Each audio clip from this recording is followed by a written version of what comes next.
Greetings and welcome back to Shadowworks Media. I'm your host, James Fondren, and in this episode, I have a special guest interview with my best friend, Alex Meyer. He is the author of the book Smoke and Magic Freedom, which can be found on Amazon, either in paperback format or in Kindle format.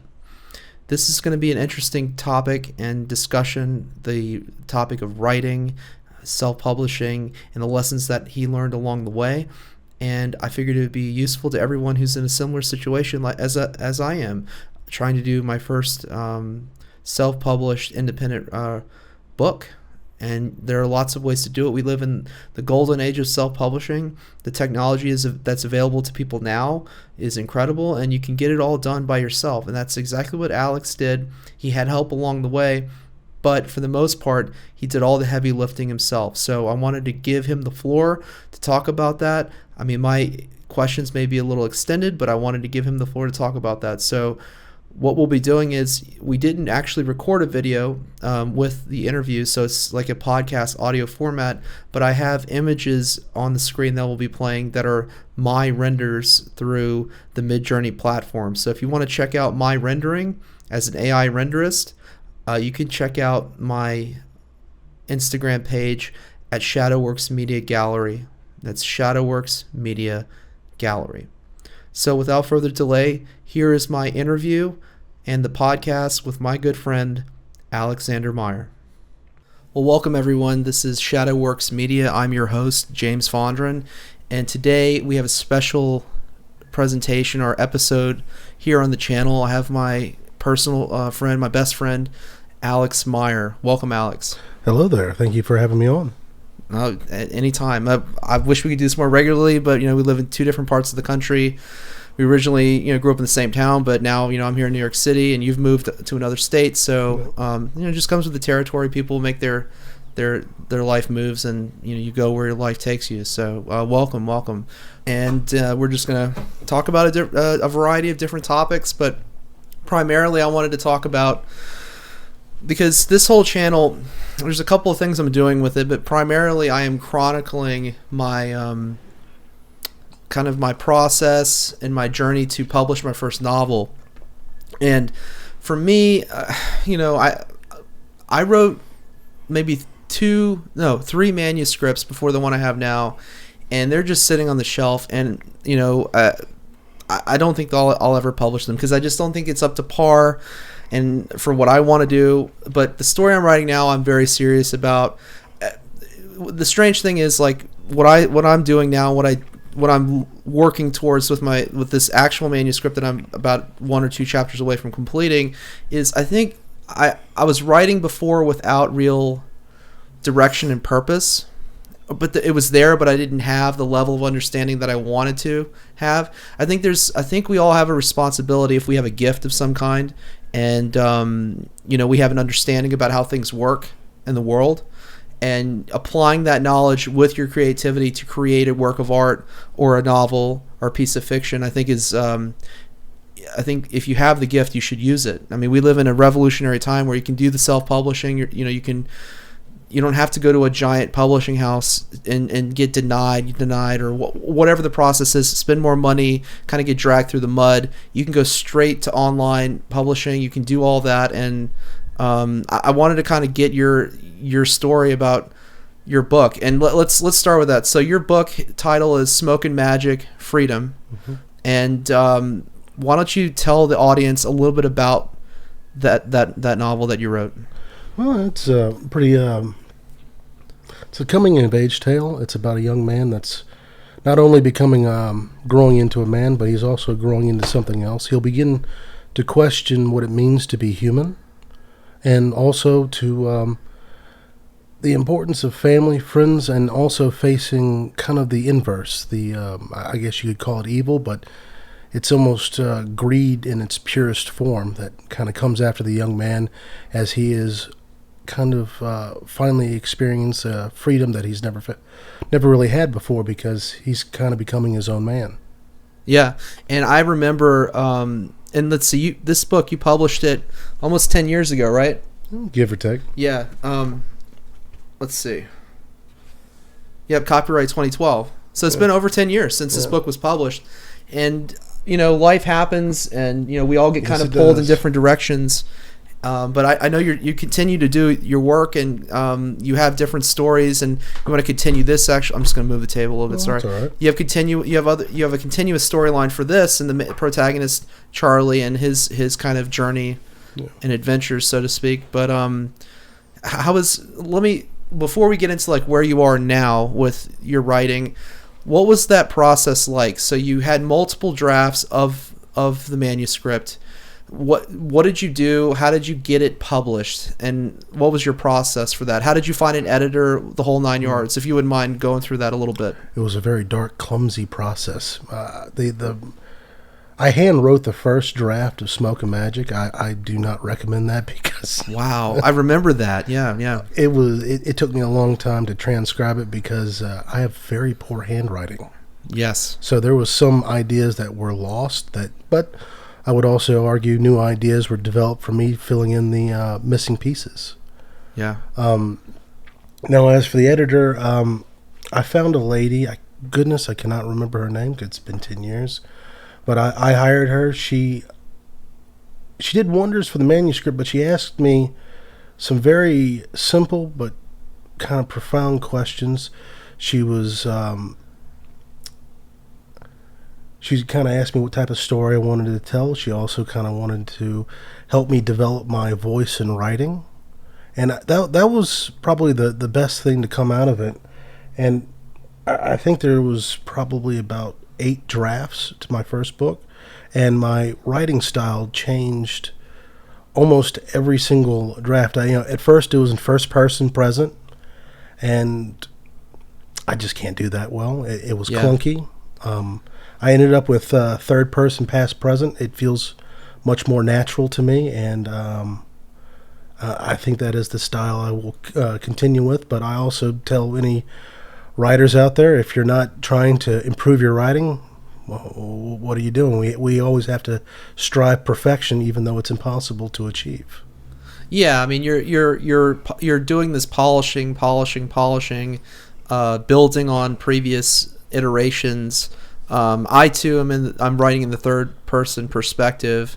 I definitely did not want to do the first person because it feels like you feel like you're trapped in a headspace. Yes. And I have a better time of providing descriptions and kind of a narrative flow for if I'm describing a scene or a series of actions that are taking place. I find it easier to do it in third person as just an outside voice, a narrator.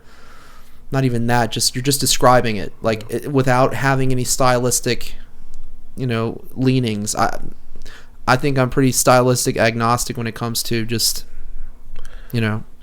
just the writing itself. Is that what you found, that it was easier to do it that way and to describe as you were going from chapter to chapter, scene to scene, verse to verse, if you will? Yeah, George R.R. Martin was a big inspiration to me. When I read the first Game of Thrones book, his style, third person, past, present, but also I loved it. Just never occurred to me to have multiple perspectives, and basically each chapter is themed by a different perspective. Of course, I kind of thought he went a little overboard. There was just too many character perspectives, and it just kind of pulled the story apart towards later in the series. So I really try to keep my point of view to no more than 4 different characters during an entire novel.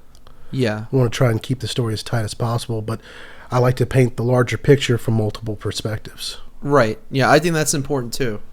I could say with confidence that in my manuscript right now, there's really only 2 or 3 perspective. Well, but you're kind of laying the groundwork for the next book or the next manuscript where you'll be able to break into someone else's perspective and show that, because it really has to do with their conditions that they're under, right? Yeah. What are their conditions? What are they dealing with emotionally, psychologically? What moral questions do they have? Are they dealing with? What choices are they having to make? So it's interesting, but so you had an editor. She gave you this additional piece, kind of finding your voice finding you as an author and your writing style as an author, and you say that was the most beneficial thing of the process? Oh, yes. Yeah.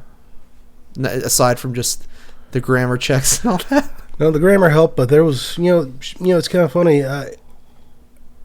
You should never have just one editor. You should have a nice editor that can help you with story structure and help you with grammar stuff. But yeah. I'll tell you what, you cannot have enough critics. You need, because she missed a few things that I ended up picking up later in a later draft, just as well as my father found a few things that she missed as well. It was not a perfect where everything was perfectly. You mean like continuity issues? Yeah. Well, actually, no. There was some grammar issues, right? That she missed. That obviously I missed several times myself. But yeah, sometimes it's good to take a step back, take a break, and then read your most recent work fresh. Yeah. That's what I need to do. That's the next step for me. Once I finish, which hopefully within the next week or two, that's what I'm going to do. I'm actually curious to see what it is. Yeah. Like, I know in my head what it is, but I can't wait to see what it is on the paper, in the Word document itself. I'm so guilty about autocorrecting in my head. Sometimes I really have to force myself where I read it aloud, where I have to hear it, and where I say, oh, that dialogue sounds clunky. Yeah. I know what they're trying to say, but it's not how we speak in average talk. That's yeah, right, because your story essentially takes place in present day. Mm-hmm. It's you're dealing with conventional language, so you're injecting certain phrases, you might even be using slang in some point, maybe dialect, certain dialects, whatever you're doing. I kind of cut that out a little bit because it doesn't really fit with what I'm doing, because what I'm doing, it's so far away from us that we don't know how they're going to speak, but it's going to be clear English. I mean, so people can read it. But I mean, that's going to be probably the next thing. Will be like, okay, well, you can create your own slang though. Look at the Dark Tower series. Right. They created new forms of language, hand gestures, and things like that, and pretty far in the future there. Yeah. So that'll be nice to kind of get into that, because I'm not. It's just a rough draft. It's my first draft. And it'll be interesting to go back and see, oh yeah, this dialogue is not up to par, not what I want it to be. Yeah. And people listening, it's New York City. You can hear ambulances, police, These firefighters. are good microphones. Oh, they're great, aren't they? Yeah. And that's been a whole process and evolution, like getting started. Like you got to get started if you want to, make content, put it on the internet, go on YouTube or whatever, make videos. It's not going to be perfect. You just got to get started. I think writing's the same way. Yeah. You got to get started, get it going, polish it as you go, and But I mean, I did want to pick your brain about like the editor process, but I also wanted to get back into the self-publishing, which is, so you use CreateSpace through the Amazon platform, right? Yeah, I don't think CreateSpace exists anymore. Yeah. But it's basically straight through Amazon now. You can self-publish. I do love the where you don't have to print out 200 books before they'll accept it. You can print out one book for yourself to bring to a book signing. Of course, honestly, I did a couple book signings 10 years ago, and I still have like 3 boxes. Well, yeah, of these books. Yeah. I remember like, and so just for people to know that, again, we'll restate the name of your novel. It's Smoke and Magic Freedom, and you can order it on Amazon even today. Yeah, and they'll. Yeah, it's on Kindle, and you can order a paperback, and they'll print out a brand new copy. Yeah, See, I love that. That's great. That's what I want to be able to do. Yeah, I'm going to end up re-releasing this book. There's some fixes, structure and grammar I want to do. I'm going to probably re-release this when I publish the second one. Yeah. So, do you find that kind of doing the writing process and so you're working on the second book? Is it to me? I use the metaphor of like there's this big tree, and you've got a little axe, and you just chip away at it until eventually you're going to get the tree chopped down and get the work done. You know, is that that's kind of been your thing? You put, because you can put the tool down, walk away, the tree's still going to be there. You come back, so chip away at it some more until you know. If you really want to cut it down, you can chip away until you get it cut down. But is that how you feel like about the work, or how do you feel about it? I don't know. It's kind of I feel like I'm building a house. Right. You know? Basically, it's the same type of metaphor. You know, you can take put down the hammer and the nail, come back, and the house is still going to be there, but still needs to be finished. Right. You could build the foundation, but you haven't even done any of the framing yet. Haven't put any sheetrock. Haven't put a roof on. Yeah. None of that stuff. Yeah. And then I'm planning on to have expansions, adding a room, adding to the foundation. Yeah. Heck, we remodeled my parents' house for 30 years. That's right. Y'all did. It was like every time I would, and it got to the point to where I didn't recognize the house. Like, it was from the time that, you know, we first became friends to the time that basically the last time I was there, like, that house changed so much. It really did. But that's a good metaphor for writing, I think. Yeah. Let's shift gears. So there's a lot, and I did my last video on this, and I kind of did sort of a rant about it, and got a little passionate about it. But what do you think about this era that we live in now, where publishing companies are going and they're changing original works, and they're censoring language to make it for it's called sensitivity readers. Yeah. What do you think about all that? I think it's terrible. Yeah. You know, it's the same thing you can say about the shocking art at art galleries. It's the language in books were meant to invoke a certain emotion in the reader. Yeah. So if you're toning down the language so it doesn't offend people, you take away the purpose of that original story that was created. That's right. Yeah. I think it's deeply disturbing myself. I think it's a problem. I think we have a huge problem with this, and I just, there's going to have to be some kind of course correction, you know? And there will, but, you know, the way my dad loves to put it, it's a swinging pendulum. We go super far one way, and then we start swinging back the other way. Yeah, I concur with that. I think that's a good assessment of the situation. But, you know, like we're both, you know, we're both big fans of, like, we like film, we like books, and you know, TV and everything. Like, I feel like, just shifting gears again, like going like to just movies, I feel like after 2010 there was like a significant change, and things started kind of going in a certain direction in our media, and there are countless YouTube channels about this. I'm not going to get into the weeds on all that. Oh yeah, no, you can spend a week talking about it. Yeah, but I remember, like, when we would go to the movies in high school and, you know, college, you know, they were still producing things that were good, and they still make good movies here and there, but by and large, I think it's got, like, it's so on the nose with whatever their agenda is. Subtlety's gone, nuance. There's no nuance, and it's dumbed down too. Like, it's like the writing and the people, the decisions that the characters make in the films. I don't think they have a lot of respect for the audience. No, they don't. But, like, it seems like they haven't lost enough money yet to where they're going to course correct. Yeah. Because first and foremost, they care about making money. Yeah. But it seems like there's an entity that's gotten in that says, well, we need to subvert the culture. We need to turn it on its head, and even if we lose money. Yeah. But they're doing it to these big franchises where they know they're going to get people in the seats. So it's such an act of betrayal. Like, it really is. I've been in some of these films, some of these bigger films, where people have literally walked out. Like, as soon as something happened, they walked out.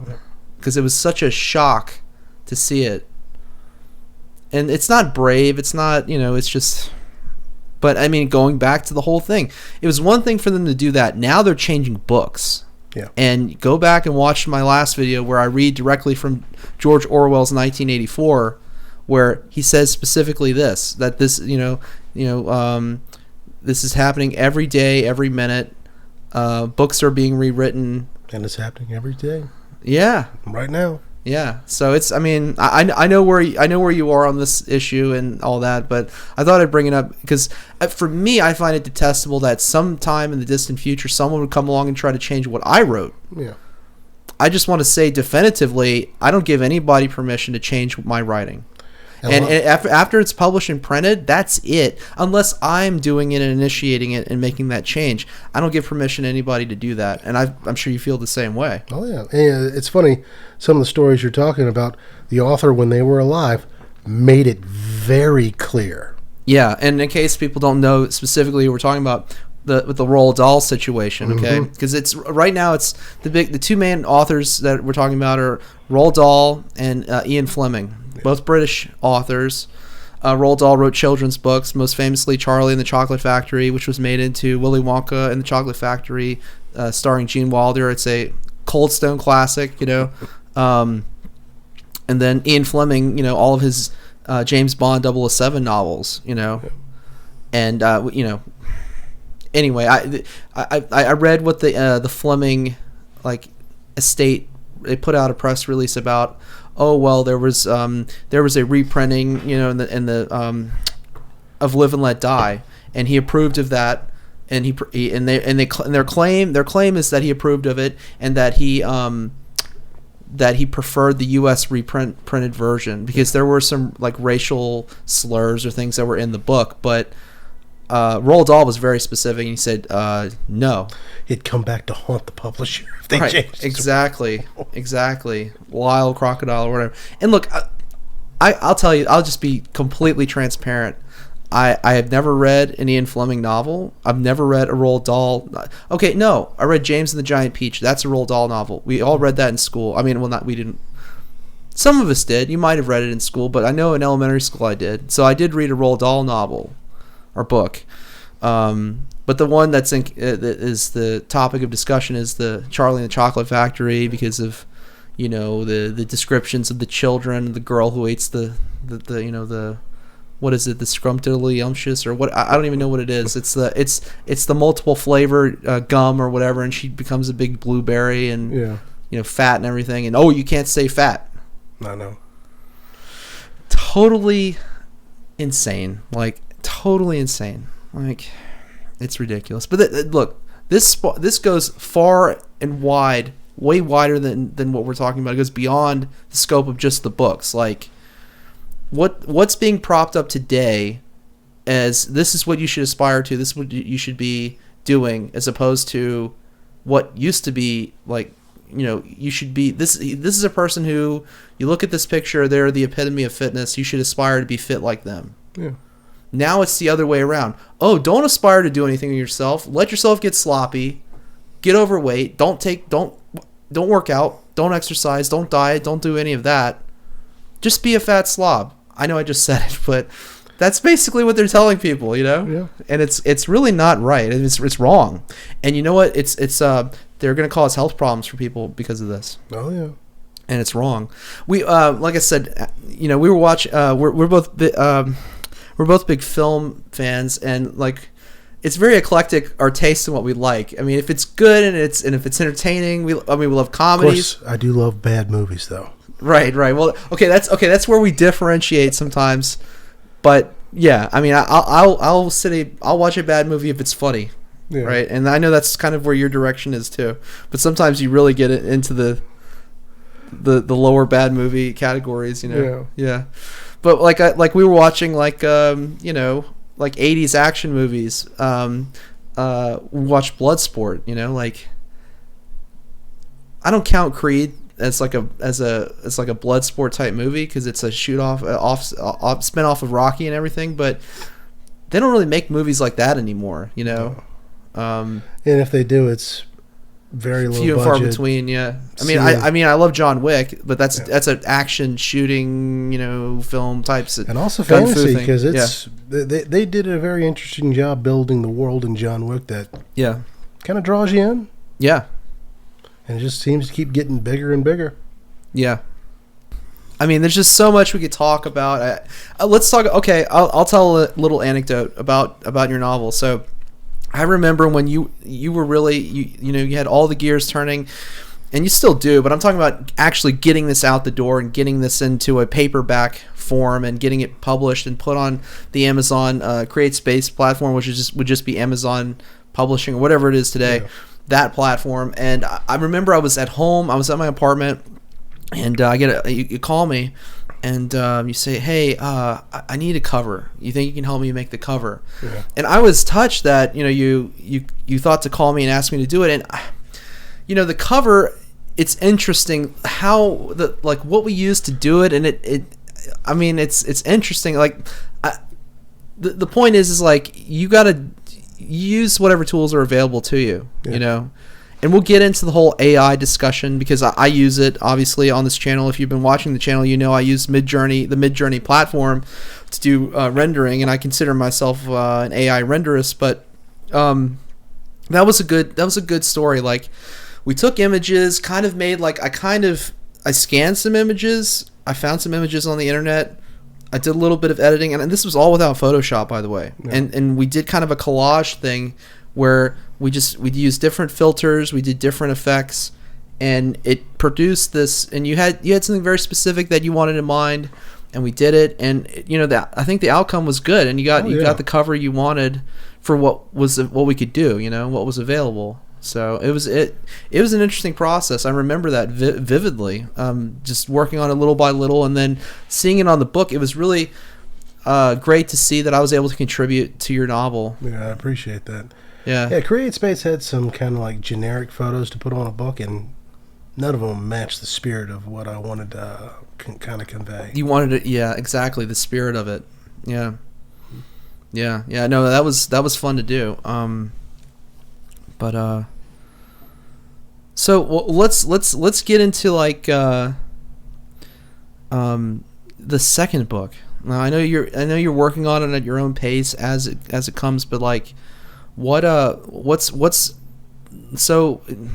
me give a brief rundown, and you correct me at any part of the way where I kind of go off the path here. But essentially, Charlie is the protagonist of the story, mm-hmm. and he finds a djinn, right? Yes. And there's also the antagonistic group. It's a specific family that has djinns in their possession, or this particular djinn. And he's in high school, and it's kind of coming of age sort of thing. Yes. And he goes through that process, and he because I've read your second a version of your second book, a draft of it, and I thought it was really good. But so he goes through that, and he kind of discovers this new power, and he has his life as it is. It's kind of upended, and his whole reality changes. But that's essentially the first book, is like finding out who he is, what this power is, what the djinn is, what this antagonist is, this specific old ancient family, and this kind of almost like Merovingian-esque family bloodline type thing that is your antagonist. Sorry, but what's the second book about? Well, Charlie, it kind of starts off pretty quick. Charlie has kind of come to the full conclusion of his full transformation. Yeah. And he's a little horrified at his loss of what at the time he feels is humanity. Right. Of course, I don't mind giving too much away. His physical form has changed. The djinn in this are beings of pure spirit. So when he realizes he's no longer flesh, blood, he no longer has a beating heart, where he is a being of pure spirit, and what we see as a human face is just a shell. Right. And he's kind of traumatized by it. The first one ends with his mentor named Malcolm, who is an ancient djinn that was able to free himself from a very old, rich, powerful, kind of the opposite of the family you would want to be, because it's a gilded cage. Right. Everyone is hiding and whispering in shadows. They don't trust one another. Even though they have all the money in the world. It's caught in this social Darwinism, survival of the fittest. Yes. Whoever has the sharpest teeth, sharpest fangs, sharpest claws. survives. It's a den of vipers. It's a pack of wolves. It's that sort of thing. Yeah. Well, they end up going over the traveling the world, kind of in between the first book and the second book, trying to find another djinn like themselves. Mm-hmm. Of course, they end up kind of coming to the conclusion Charlie's the first of a new generation, and Malcolm is the last, right, of the original djinns. Right. Charlie ends up, once he kind of fully understands his full transformation, he's horrified and he tries to go back home. He does go back home, but the old saying, you can never go back home. Yeah. Yeah.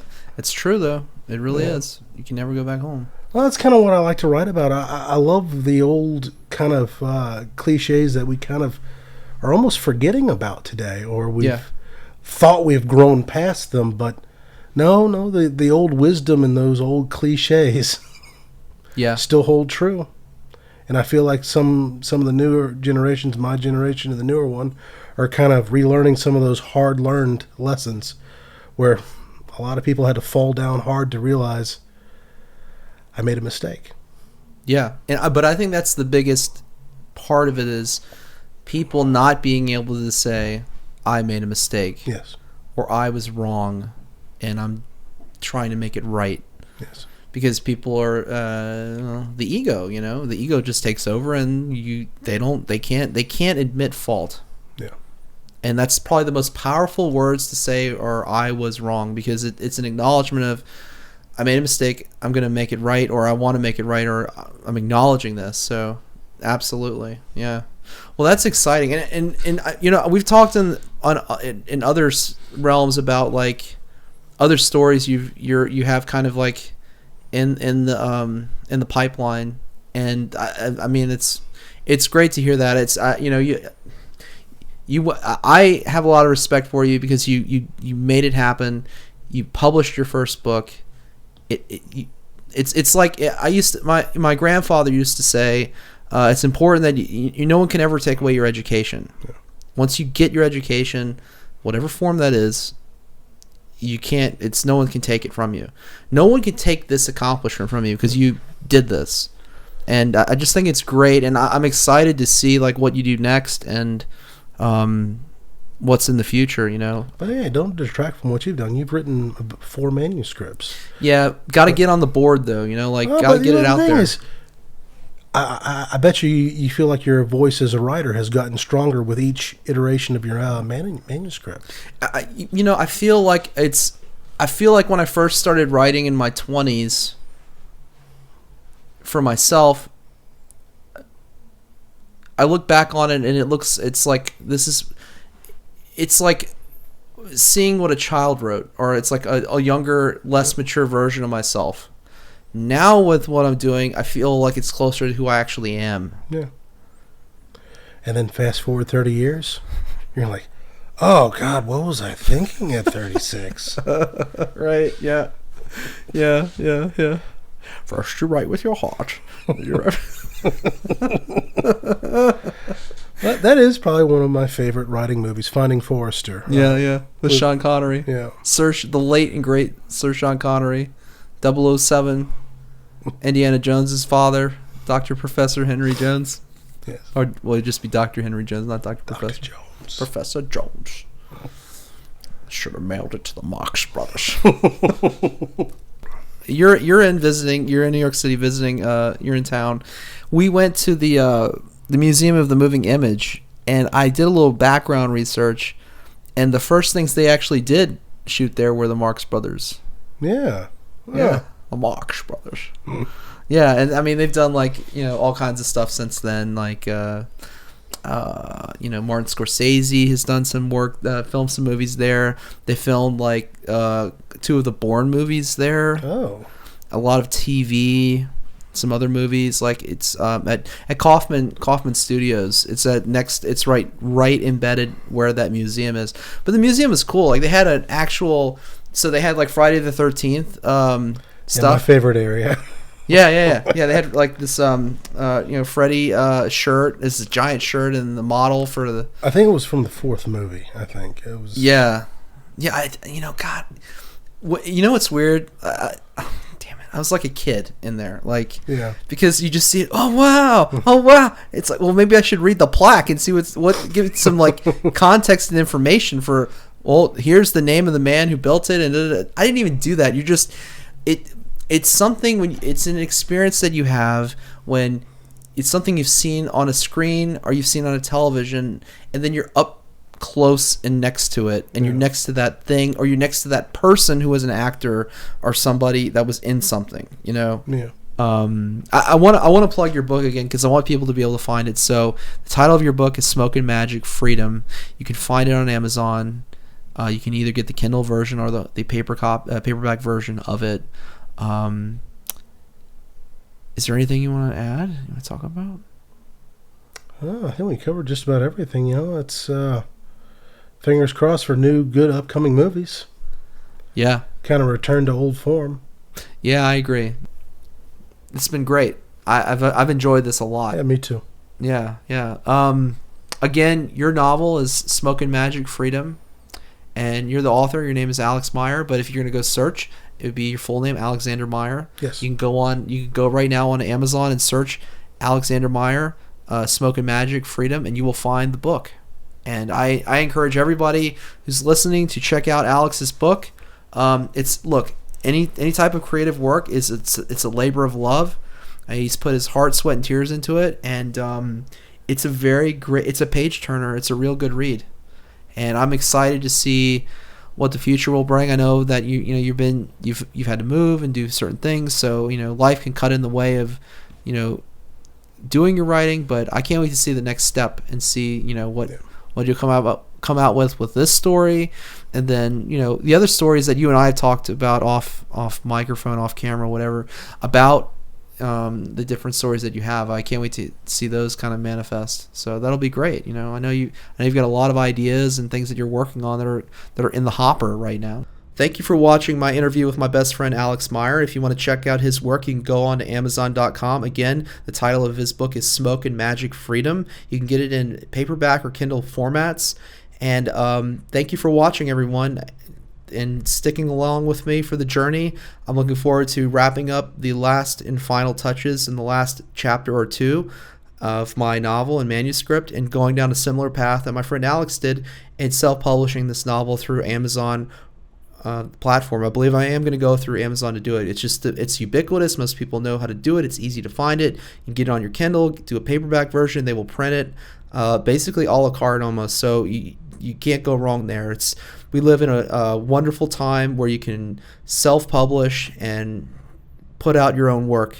It's fantastic. So with that being said, I just want to say thank you for watching, and remember to always follow your passion. I'll catch you right here next time at Shadowworks Media.